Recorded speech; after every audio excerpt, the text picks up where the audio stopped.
오늘 이 말씀을 가지고 크고 두려우신 하나님이란 제목으로 말씀을 나누려고 합니다. 크고 두려우신 하나님. 다른 제목을 보신다면 오늘 말씀처럼 일곱 우레로 오시는 하나님. 일곱 우레소리. 우레소리 아시죠? 우릉꽝꽝 번쩍하는 이 천둥 번개. 거기 보면 7번의 우레소리가 나오잖아요. 그렇죠? 여기 3절에 여호와의 소리가 우레소리가 나오죠. 또 4절에 여호와의 소리가 힘 있으며 여호와의 소리가 위엄차도다. 5절에 여호와의 소리, 또 7절에 여호와의 소리가, 8절에 여호와의 소리가 광야를 진동하시며, 그리고 또 9절에 여호와의 소리가 암사슴을 낙타게 하시고 삼림을 맑게 벗기신다. 일곱 우레로 찾아오시는 하나님. 일곱 우레로 오신 하나님은 어떤 이미지를 우리에게 줍니까? 일곱 우레. 우레 소리가 나니까 어떤 현상이 벌어져요? 땅이 진동하고 지진이 일어나고 말이죠. 뒤집히고 산이 말이죠. 바다로 가라앉고 바닷속에 있는 그 섬들이 일어나고 말이죠. 암사슴이 낙태하고 레바논의 수많은 그 백향목, 그 얼마나 아름답고 큰 그 백향목이가 그게 막 암사슴같이 뛰어돌도록 막 온 이 세상 비조 세계를 완전히 장악하시고 뒤덮어 엎으시고 하시는 이 두려우신 하나님, 크고 두려우신 하나님의 이미지가 떠오르죠. 바로 크고 두려우신 하나님. 지난 시간에 시편 23편에 우리 선하심과 인자하신 하나님, 선하심과 인자하신 하나님, 미래에 대한 두려움과 확신에 대해서 우리가 우리를 향하시는 하나님의 선하심과 인자하심에 대해서 말씀을 드렸습니다. 우리 신앙은 균형이 굉장히 중요해요. 균형이 잡혀 있어야 돼. 너무 한쪽만 강조해서 하나님의 선하심과 인자하심만 강조하면 안 되고, 또 어떤 하나님이 참으로 크고 두려우신 하나님이다. 그래서 성경에 좌로나 우로나 치우치지 말라 그랬죠. 그래서 균형 잡힌 신앙이 굉장히 중요합니다. 그래서 오늘 이제 이 시편 29편을 가지고 크고 두려우신 하나님, 일곱 우레로 오시는 하나님, 이런 제목으로 말씀을 나누려고 합니다. 인류 역사를 보면 인류 역사가 시작된 때부터 종교 없었던 적이 없었죠. 종교 없었던 적이 없었어요. 그리고 가장 먼저 학문이 발달했는데, 학문이 시작이 뭐에서부터 시작돼요? 신학으로부터 시작됩니다. 모든 학문의 시작이 신학으로부터 시작돼요. 그리고 그 다음에 이제 법학, 의학이 나오죠. 모든 학문의 시작이 신학이었습니다. 그래서 중세 때는 신학을 학문의 여왕이라고 그랬어요. 학문의 여왕. 근데 그만큼 사람들은 종교에 대해서 관심이 많다는 거죠. 그리고 지금 지상에 존재했던 가장 웅장하고 화려한 건물이 다 뭐예요? 신전이에요. 신전. 가장 웅장하고 화려한 건물들은 신전입니다. 신전. 그리스의 파르테논 신전 같은 거. 또 바벨론, 아수르, 애굽에도 뭐예요? 신전들. 우리도 마찬가지죠. 경주에 뭐가 있어요? 경주에 불국사. 그것도 신전이죠. 그것도 신전. 이걸 보면 사람들이 신에 대해서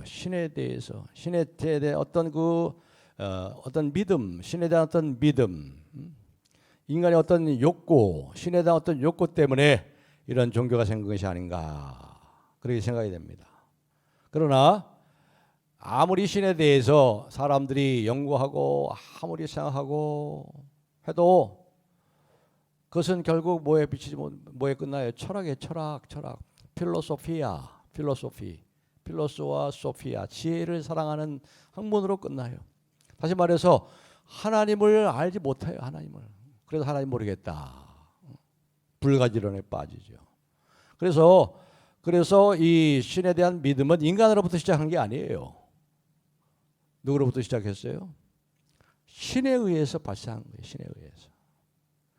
우리로 하여금 하나님에 대해서 눈을 뜨게 하신 하나님 때문에 우리가 하나님을 알게 됐죠. 예를 들어 바울이 말이죠. 그는 바리새인 중에 바리새인이고 최고의 학자입니다. 최고의 선생이었어요. 최고의 율법학자였습니다.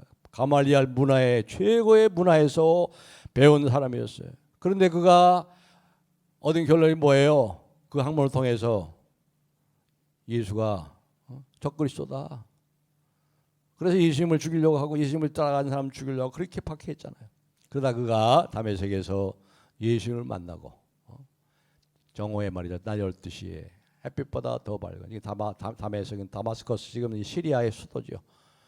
거기서 정오에 햇빛보다 더 밝은 빛이 들려서 땅에서 거두막지 떨어지고 사울아 사울아 어찌하여 내가 나를 핍박하느냐. 주여 네 주여니까 나는 내가 핍박하는 예수라. 거기서 예수님을 바로 만나잖아요. 그래서 육신의 눈은 그때 맹이 됐죠. 얼마 후에 다시 떠졌지만 그때 육신의 눈은 감겼지만 신뢰함을 하나님께서 신뢰함을 허락하죠. 신뢰함 되게 해주심을 열렸어요. 눈이 열렸어. 지금까지 배웠던 모든 학문이 제자리를 사로잡은 거예요. 제자리를 잡은 거예요. 제자리에. 그래서 바울 사도가 신약성경의 3분의 1을 다 기록한 거 아닙니까? 그가 하던 그 학문이 새로 자리를 잡으니까 그렇게 주님을 위해서 복음을 위해서 복음의 복음됨을 제대로 가르치고 그래서 결국 누구로부터 시작하는 거예요? 이 믿음은 인간으로부터 시작되는 게 아니에요. 인간이 아무리 연구를 해보세요. 하나님을 알 수가 없어요. 하나님이 알게 해주셔야 돼요. 하나님의 존재는 바로 이 하나님에 의해서 오는 것입니다. 하나님에 의해서. 바울 사도가 로마서 1장 19절로 20절에 바로 이렇게 우리의 믿음이 인간의 믿음이 어떻게 생겼는지를 아주 명쾌하게 로마서 1장 19절로 20절에서 설명하고 한 바 있습니다. 그 하나님을 제가 신으로 바꿔서 한번 읽어볼게요. 신을 알만한 것이 그들 속에 보임이라. 신께서 이를 그들에게 보이셨느니라. 창세로부터 신에 보이지 않는 속성 곧 그분의 영원하신 능력과 신성은 그가 만드신 만물에 분명히 보여 알려졌나니 그러므로 그들이 핑계하지 못할지라. 이 로마서 1장 19절 20절을 유진 피터슨 목사님이 그의 개인적인 번역 성경에서 이렇게 명료하게 그렇게 번역해 놨어요. 신이 실제하신다는 것은 너무도 분명한 근본 사실입니다. 그저 눈을 떠서 보기만 하면 보이지 않습니까? 신이 창조하신 것을 천천히 그리고 유심히 바라보았던 사람들은 언제나 그 눈으로 볼 수 없는 것 이를테면 그분의 영원한 능력이나 신성의 신비를 볼 수 있었습니다. 따라서 누구도 신의 존재를 부정할 수 없습니다. 그렇게 유진 피터슨은 메시지라는 자기 개인 성경 번역에서 그렇게 번역을 했어요. 이 말씀에 의하면 신에 대한 믿음은 두 가지의 원인으로 생겨나는 거예요. 신에 대한 믿음, 하나님에 대한 믿음이 두 가지로부터 옵니다. 첫째는 뭡니까?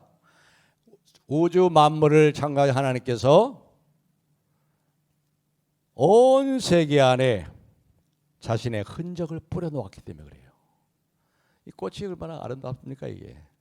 사람이 이렇게 조화를 이렇게 만드시지만 뭐가 없어요? 향기가 안 나잖아요. 향기. 근데 여기는 이 향기도 있고 이걸 누가 만들었어요? 하나님의 그 아름다우심이 신성에 충만한 것이 이 꽃 속에도 있단 말이에요. 꽃 속에.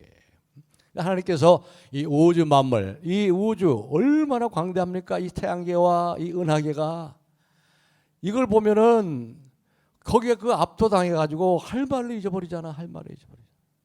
다시 말해 하나님께서 하나님의 그 크고 광대하심을 피조 세계 안에 하나님의 신성을 다 뿌려놓았다는 거예요. 흔적을 뿌려놨다는 거예요. 그림을 그린 사람들, 화가들도 그림을 그린 사람들 자세히 보세요. 그림을 그린 사람들로 이제 그림을 자세히 보시면 거기 뭐가 있습니까? 그림에 화가의 사인이라는 걸 볼 수 있어요. 화가의 사인. 그리고 그 화가의 특징이 그 그림의 세계에 보입니다. 그렇죠? 그리고 그 세계 안에 자기의 그림 세계 안에 피조 세계 안에 사인들이 숨어 있는 것. 그리고 그 특징들이 그것을 그리고 만든 사람의 특징이 거기에 분명히 반영되어 있는 것을 볼 수 있어요. 에베소 4장 6절 우리 한번 보겠습니다. 에베소 4장 6절 다 같이 한번 읽을까요? 시작. 하나님도 한 분이시니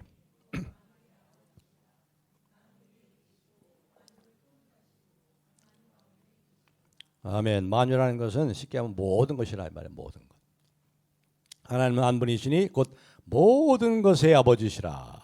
모든 것에 계시고 모든 것이 하나님의 흔적을 뿌려놨단 말이에요.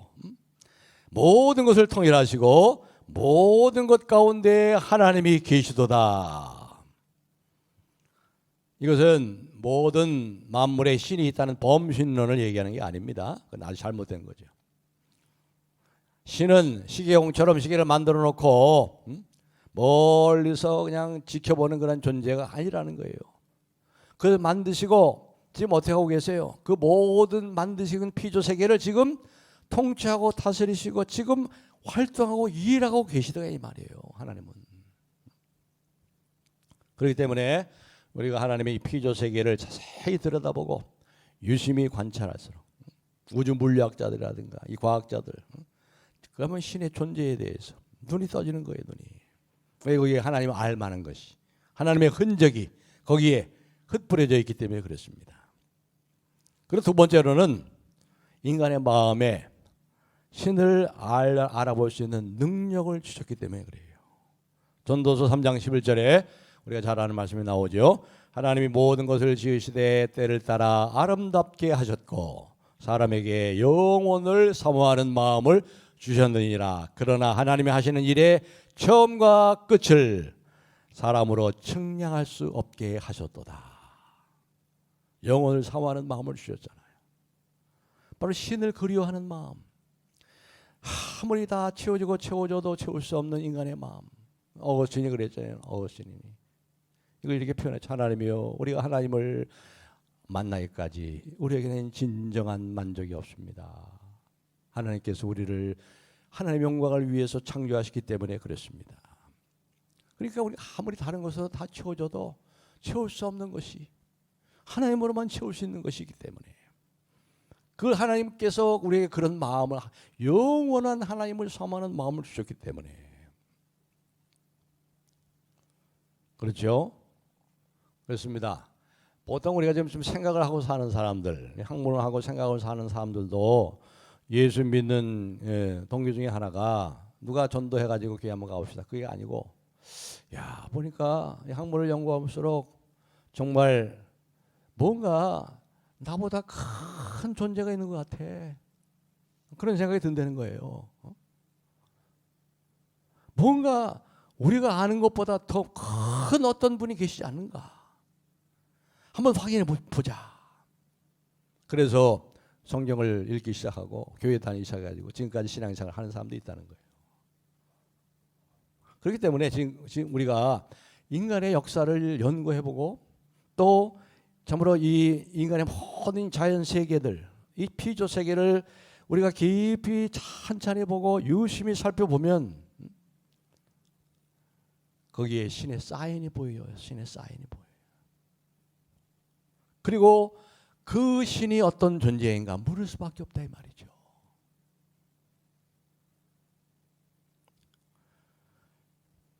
예수님께서 바로 이렇게 인간이 경배하고 섬길 수밖에 없는 하나님을 보여주셨어요. 태초에 천지를 지으신 하나님을, 지금도 우주를 운행하시고 다스리시는 하나님, 그리고 이스라엘 민족을 통해서 구원의 역사를 이루고 가시는 그 하나님의 뜻을 예수님께서 보여주셨습니다. 뭘 통해 보여주셨어요? 이 성경 말씀, 특별 계시를 통해서.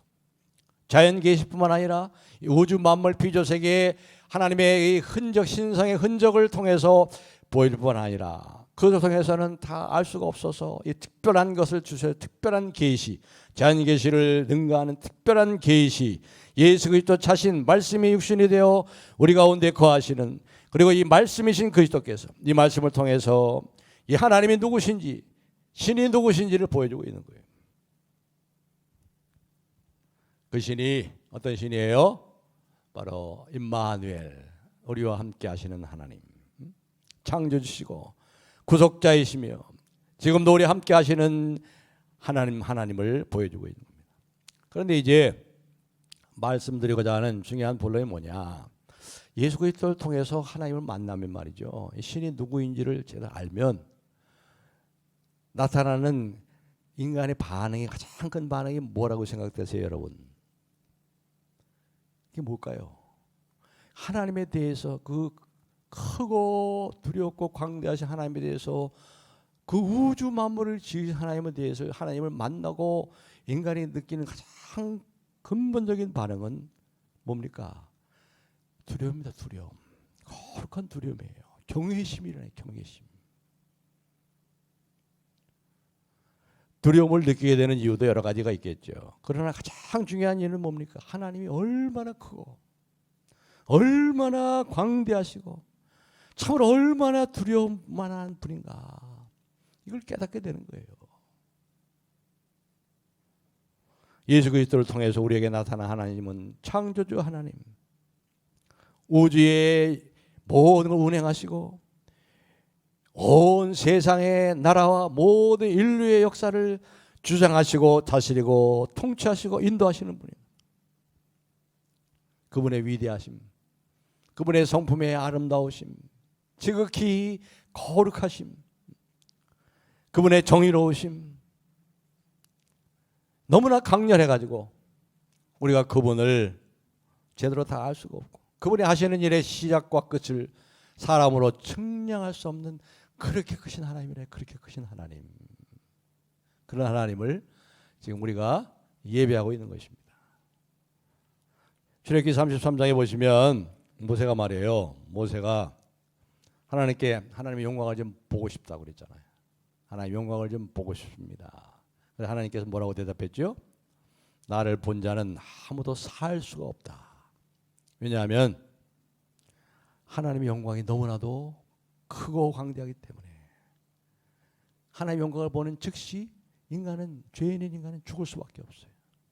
그래서 하나님께서 내가 이제 너를 덮고 바위 속에 숨어 있어라. 내가 바위로 너 지나가면 너를 덮어버리고 캄캄한 어둠으로 너를 덮이고 내가 다 지나간 다음에 내 등만 살짝 보여주마. 등만 살짝 보여준다 그랬죠. 인간은 하나님의 영광을 볼 수가 없어요. 그런데 우리가 천국에서는 어떻게 됩니까? 하나님의 영광을 있는 대로 봐요. 야, 얼마나 놀랍겠습니까? 우리가 그렇게 변화된 거예요. 우리 자신이 영광스러운 존재로. 그래서 하나님의 영광을 있는 그대로 봐요. 쉐키나의 영광을 있는 그대로 보잖아요. 우리가 생각해 보세요. 큰 산 위에 가서 말이죠, 그 광대한 산, 또 영화로도 말이죠, TV로도 말이죠, 그 만년설 덮여있는 거 볼 때 그것을 보고서 압도당하면서 얼마나 우리가 감격합니까? 얼마나 아름다워서 정말로 숨 막힐 듯이 그렇잖아요. 그런데 창조자 하나님의 모습을 조금이라도 본다면 어떻게 되겠어요? 영혼이 맑고 그리고 깨끗한 사람을 만나도 자신 속에 있는 것이 드러날까 봐 두려워하는 존재가 인간인데, 조금도 죄가 없으시고 흠이 없으신 그 거룩하신 하나님을 배우면 어떻게 되겠습니까? 오늘 시편 29편이 바로 그 크고 두려우신 하나님, 일곱 의뢰로 오시는 주님에 대해서 이 다윗은 여기서 찬양하고 있는 찬양시입니다. 다윗은 하나님이 얼마나 크고 두려우신 분인지 자연현상을 통해서요, 일곱 우레로 오시는 하나님에 대해서 얘기했어요. 폭풍이라는 이 우레소리, 그리고 번개의 우레소리, 번개 쓰는 소리, 천둥과 지진의 소리, 화산이 폭발하는 이러한 소리들, 이런 것을 보통해서 아름다운 아름드리 나무들이 말이죠, 퍽퍽 쓰러지고 말이죠, 하나님의 위엄과 그 광대하심과 광채와 능력을 여기서 묘사하고 있습니다. 우리 4절부터 우리 9절까지를 한번 다 같이 한번 읽어보겠습니다. 4절부터 9절까지 시작. 여호와의 소리가 힘이 있으며 여호와의 소리가 위엄차도다. 여호와의 소리가 백향목을 꺾으시며 여호와께서 레바논 백향목을 꺾고 부수시도다. 그 나무를 송아지같이 뛰게 하시며 레바논과 시련으로 들송아지같이 뛰게 하시도다. 여호와의 소리가 화염을 가르시도다. 여호와의 소리가 광야를 진동하시며 여호와께서 가데스 광야를 진동시키시도다. 여호와의 소리가 암사슴을 낙타하게 하시고 삼년 말갛게 벗기시니 그의 성전에서 그의 모든 것을 들이 말하기를 영광이라 하도다. 이렇게 일곱 우리의 소리로 오시는 하나님 앞에 영광이다. 하나님의 영광이다. 하나님의 하나님다우심이 드러난다는 거예요. 그렇죠? 상상이 되시죠? 여기 보면 여기 6절에 그렇게 말씀했어요. 6절에 그 나무를 송아지같이 뛰게 하시며 그 백향목 레바논의 말이죠. 그 엄청난 백향목의 숲을 어떻게 해요? 바람이 막 불면 어떻게 돼? 이게 막 나무들이 뛰어가는 것 같잖아요. 송아지처럼. 폭풍을 부르치면 말이죠. 폭풍을 때면 이게 나무가 쫙 이쪽으로 기울어지고 뽑히고 말이죠. 송아지가 뛰게 하는 하나님. 그다음에 뭐라고 그랬어요? 레바논과 시련으로 들송아지 같이 뛰게 하셨다. 레바논은 큰 이 산과 강이 아니에요. 이 레바논은 백향목 유명한 수천 수만 그루의 백향목이 있는 그 산과 시련이 뭐예요? 시련은 헬몬산의 다른 이름이에요. 헬몬산은 시련이라고 그래요. 헬몬산이 뭐예요? 만년설이 덮여 있는 이스라엘 북쪽에 백두산보다 더 높아. 백두산보다 1000m가 더 높아요. 3000m 돼요. 그러니까 이 시련이랑 볼 때 세련 같이 성화지 같이 뛴단 말이죠. 만년설이 덮인 그 엄청난 에베레스트산도 하나님 앞에서 말이죠. 송아지 같이 뛰는 지진이 나고 화산이 폭발하고 폭풍한 몰아치면 송아지 같이 뛸 수밖에 없는 그런 존재다. 그러나 하나님이 얼마나 크고 광대하시냐 이 말이에요. 그렇습니다. 우리가 하나님의 이 아름다우심을 여러 가지 자연 현상을 통해서 보죠. 창문을 통해서 보이는 따뜻한 햇살 속에서 하나님의 따뜻한 사랑을 느끼기도 합니다. 또 한방울이 내린 그 풍경을 보면서 하나님을 생각하기도 합니다. 봄에 피는 꽃을 보면서 하나님을 본다고 하죠. 그렇게 자연의 여러 가지 현상들을 통해서 자연의 여러 가지 조화를 통해서 하나님을 보는 사람이라면 동시에 뭘 또 봐야 돼요? 천둥과 번개와 지진과 폭풍과 일곱 의뢰로 오시는 하나님을 볼 줄도 알아야 된다 이 말이죠. 바로 여기 시편 29편에서 말하고자 하는 메시지가 바로 그겁니다. 따뜻하고 선하시고 인자하시고 아름답고 자비로우신 하나님이기도 하지만 하나님은 천둥과 번개와 폭풍과 지진으로 오시는 하나님이라 이 말이에요. 오시는 하나님이라는 것도 우리가 잊지 말라 이 말이에요. 그것도 생각하시라 이 말이에요. 신앙의 균형 감각을 가지라 이 말이죠. 우리가 어찌 보면 하나님을 처음으로 눈 떴을 때, 하나님께 눈 떴을 때, 그래서 이것을 생각해 보면 우리가 처음으로 하나님에 대해서 눈이 뜨고 하나님을 알았을 때 항상 기쁘고 즐거운 것만 아니에요. 왜요? 하나님은 참으로 우리가 어떤 분인지를 제대로 깨닫는 순간, 하나님에 대해서 균형 잡힌 신앙을 갖는 그 순간, 10중 8구는 하나님 앞에 얼굴을 받고 눈을 감고 두려움에 떨게 돼 있어요. 두려움에. 예수 그리스도의 그 복음은 우리를 떨게 합니다. 떨게. 여러분 왜 복음이 됩니까? 왜 복음이 됩니까? 이 복음을 알지 못하는 사람들이 받을 하나님의 진노가 얼마나 크고 두려움을 알기 때문에 그래요. 그래서 복음이 되는 거예요. 그래서 하나님에 대한 두려움, 죄에 대한 이 두려움과 하나님의 진노가 얼마나 크냐, 이걸 알수록 복음이 얼마나 귀하냐. 늘 말씀드리는 디바인 노가 있어야 디바인 예스가 있는 거예요. 신적인 부정이 있는 곳에 신적인 긍정이 있는 거예요. 복음을 알지 못하고 복음을 부정하고 하나님을 믿지 않는 사람들이 받는 그 진노가 얼마나 크기에 하나님의 복음이 얼마나 영광스러운가.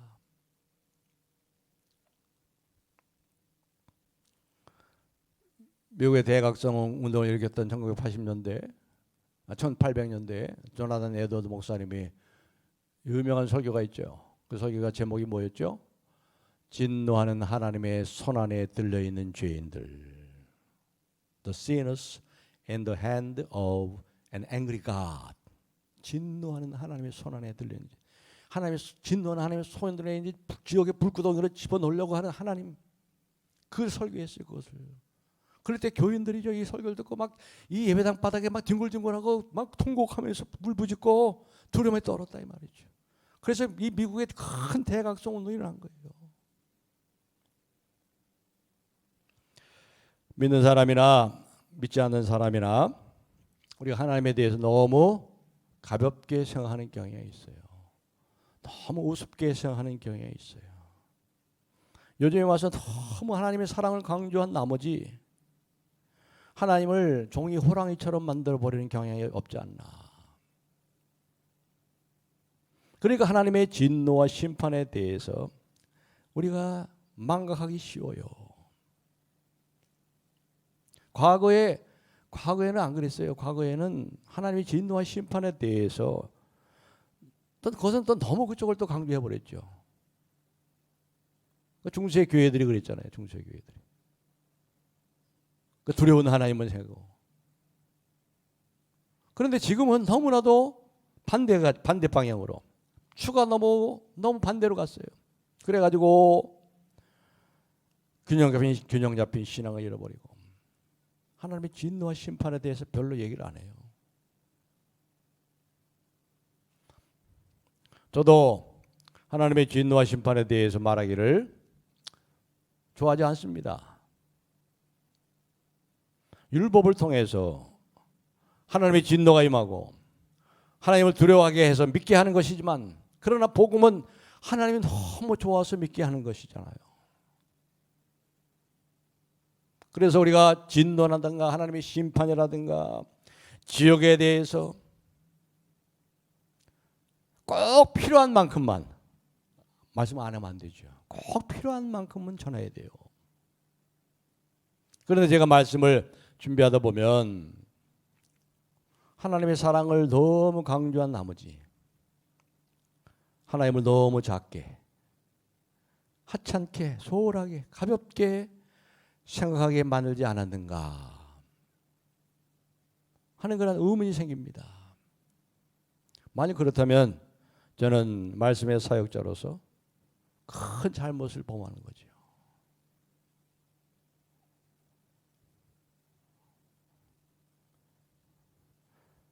사람들은 이 하나님의 진노에 대해서, 하나님의 심판에 대해서 자꾸 잊으려고 그래요. 외면하려고 그래요. 그걸 축소시키려고 그래요. 이것이 요즘의 추세입니다. 요즘의 추세. 그래서 그렇게까지 말이죠. 사랑의 하나님이 어떻게 사랑으로 창조하신 인간을 그렇게 뭐 좀 잘못했다고, 사람이 잘못해서 얼마나 잘못했다고 영원한 형벌을 내리냐? 말이 되는 것 같아요. 그렇죠? 그 최악의 죄인들도 하나님이 사랑하에 오르지 않느냐? 사랑의 하나님이 아니라고 하나님 사랑이라고 하시는데, 하지만 이 논리에 속아 넘어가서는 안 돼요. 이건 하나님을 이론적으로 생각하는 거예요. 추론한 거예요. 이러한 하나님은 실제 하나님이 아닙니다. 가정된 하나님, 가정된 하나님. 실제로 하나님 앞에 선 분이라면, 이런 경험을 한 분이라면 다 그것을 경험합니다. 그렇지 않다는 걸 경험합니다. 이사야 6장에 이사야가 처음 하나님을 만나고 하나님께 소명받는 장면이 나오죠. 우리 이사야 6장 1절로 3절까지 한번 읽어보겠습니다. 시작.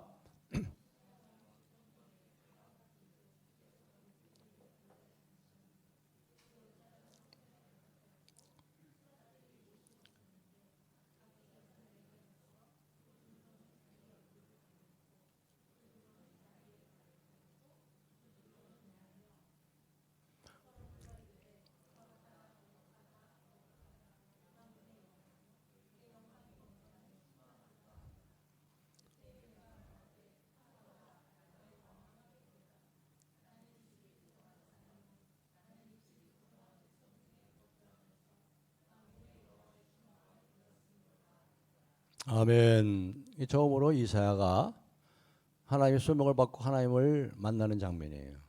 그런데 여기 잘 보시면 이 이사야가 본 장면이 뭐예요?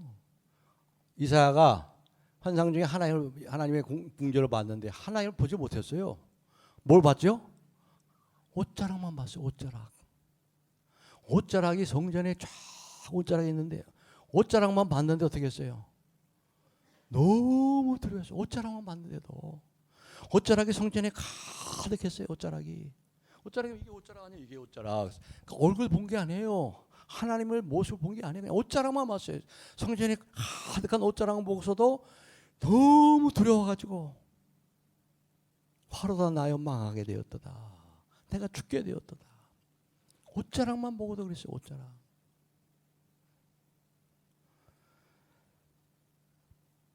그래서 어느 신학자가 이것을 해석하면서 말이죠.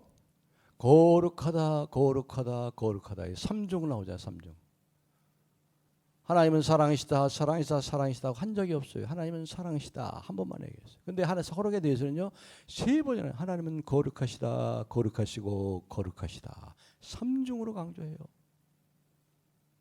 그래서 이것을 해석하면서 어떤 학자는 이렇게 합니다. 이 거룩이라는 말은 하나님께만 해당되는 말인데 이것은 최고의 추상이다. 최고로 추상적인 말이다. 이 추상적이라는 게 뭐예요? 인간이 우리가 경험할 수 없는 것이라는 거예요. 우리가 어떻게 필설로 표현할 수 없는 것이 거룩이라는 거예요. 우리가 믿는 사람으로 거룩하게 살아야 됩니다. 그 말과 다르다는 말이에요. 다르다는 거. 하나님 거룩하시다는 말은 우리가 믿는 그리스도인들로 거룩한 백성답게 거룩하게 살아야 됩니다. 그 정도가 아니라는 거예요. 그때서 거룩이 뭐예요?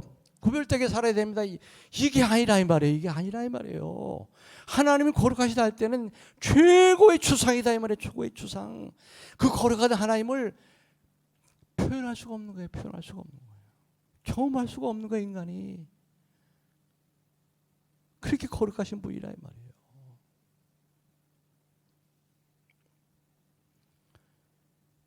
그래서 우리가 그리스도 안에서 하나님을 만나면 하나님을 새롭게 보고 나면 완전히 뒤집어지는 거예요. 세상 질서가 뒤집어지는 거예요.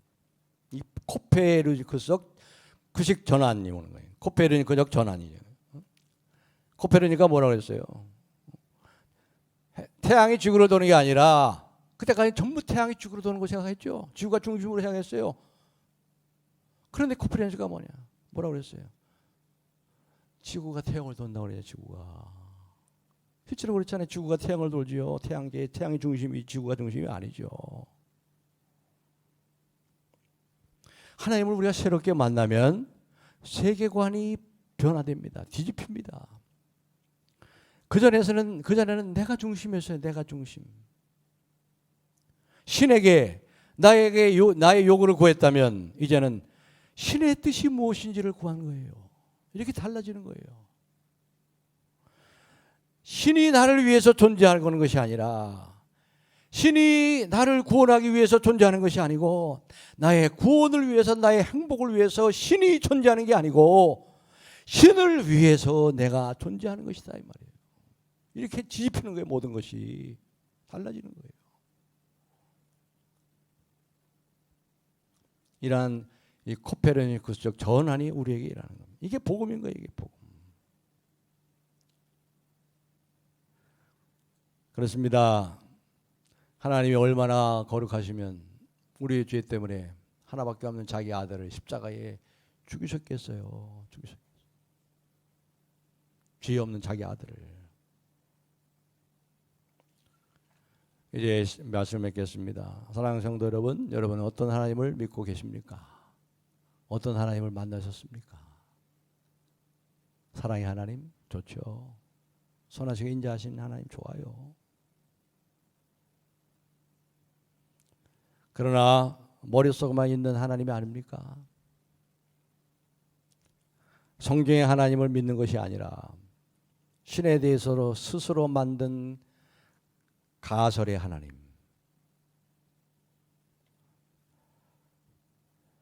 예수 그리스도를 통해서 이 특별 계시를 통해서 하나님을 만나고 하나님의 임재를 깨닫고 두려움에 압도돼서 참으로 무너지고 엎드러진 날이 우리에게 있었습니까?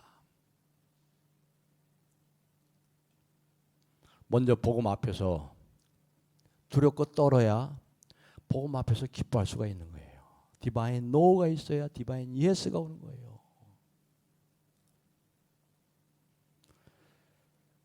여러분이 그리스도 예수 안에서 참 두려움을 극복하고 이 자애로운 아버지 하나님을 모시고 살고 계십니다. 그렇다면 너무나 우리가 하나님의 사랑에만 익숙해져 있고 하나님의 은혜에만 강조하고 크고 두려우신 하나님을 잊고 사는 건 아닙니까? 과연 우리의 예배와 우리의 찬양과 우리의 기도와 섬김이 그분의 위엄 앞에 합당한지를 한번 생각해 보시기 바랍니다. 그래서 이 시편 29편에 이 시인 다윗은 이렇게 1절 2절에서 얘기하죠. 1절 2절을 다 같이 읽어보겠습니다. 시작. 너희 권능이 있는 자들아 영광과 능력을 여호와께 돌리고 돌릴지어다. 여호와께 그의 이름에 합당한 영광을 돌리며 거룩한 옷을 입고 여호와께 예배할지어다. 아멘. 너희 권능이 있는 자들아. 이 권능 있는 자들이 뭐예요? 천상의 존재들을 말하는 거예요. 천상의 존재들, 천사들, 권능 있는 자들.